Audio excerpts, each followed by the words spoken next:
Welcome to this lecture. In today's lecture, we will discuss about the smart materials. What is smart material? A structure or material system may be considered smart if it somehow evaluates the external stimuli and takes some action based on that stimuli. What does it mean? Means if the smart materials are the materials or alloy that will get the input from the external stimuli, external environment. If any change is there, so they will respond according to that.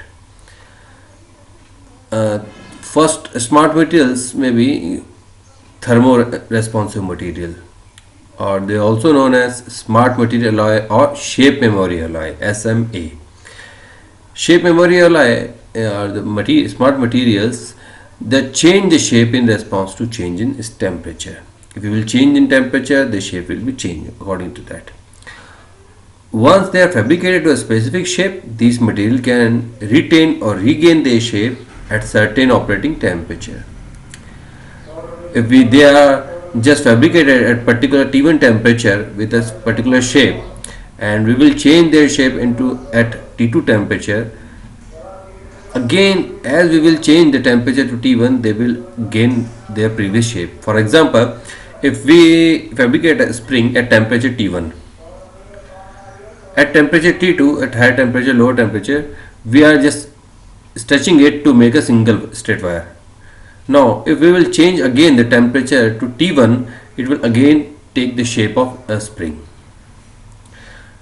The useful applications are in the thermostat and in the part of automobile, motive and air vehicles. They are also used for automatically opening the panels, solar panels of the satellite systems. The material used, example of the material for the smart material alloy, shape memory alloy, is the nickel titanium.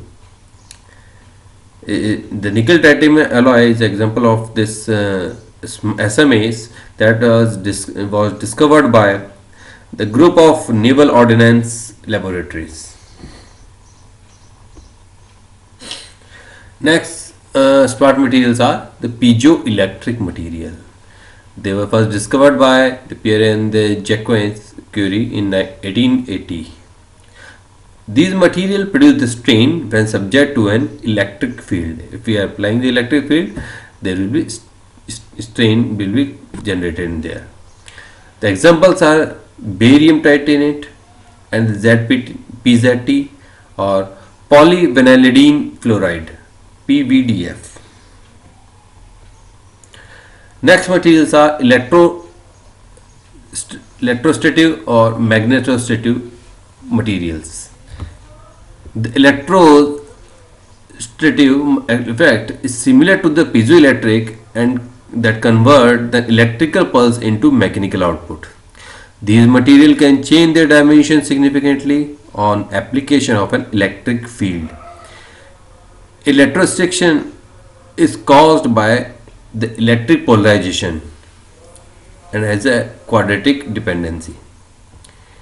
Main difference between the electrostatic and piezoelectric materials is that the former show no spontaneous polarization and hence no hysteresis even at very high frequencies.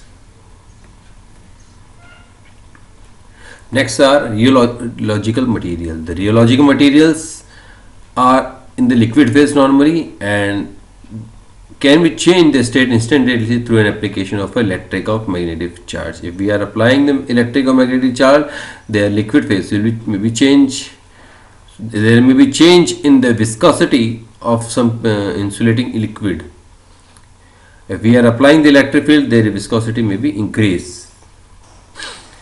This phenomena was first termed as the electroviscous effect, and later the other term, that electrorheological material, was used for these type of materials.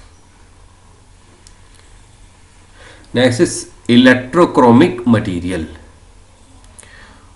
The electrochromism is the ability of a material to change its optical property.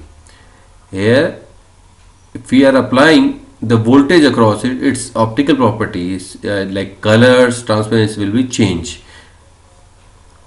The example of a beautiful example of this electrochromic materials are the electrochrome layer in the LCDs, where by applying the voltage, a particular pixel segment will change in the color or transparency. And also used in anesthetic layers